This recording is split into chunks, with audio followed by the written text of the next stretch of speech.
はい、皆さんこんにちは。翔太です。今日もね、天気がいいので京都にあります笠木キャンプ場に向かっております。天気がいいし土曜日なんで人が多いんじゃないかなと。はい、いよいよね笠木キャンプ場に着きます。どんな感じでしょうか。結構な人がいてますね。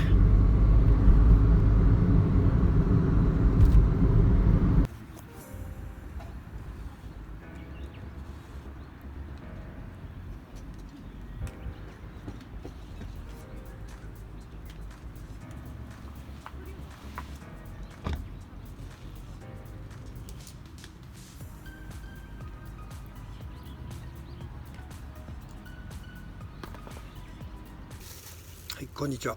翔太です。それではね、設営も終わりまして、今から、ご飯のね、準備をしていきたいと思います。まずね、ご飯を炊いていきたいと思います。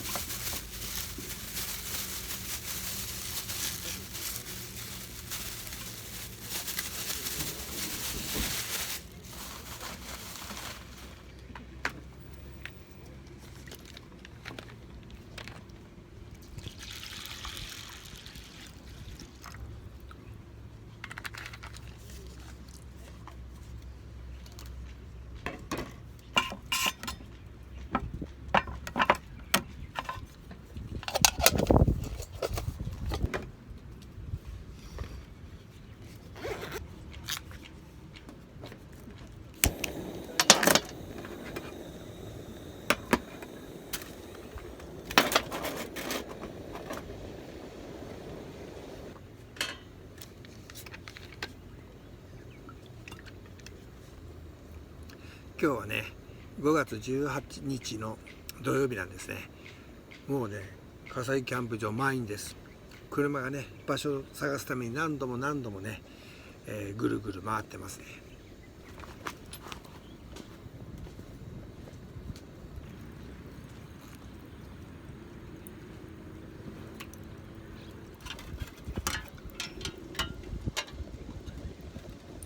じゃがいも作っていきたいと思います。今日はねじゃがいもじゃがバタ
取ってると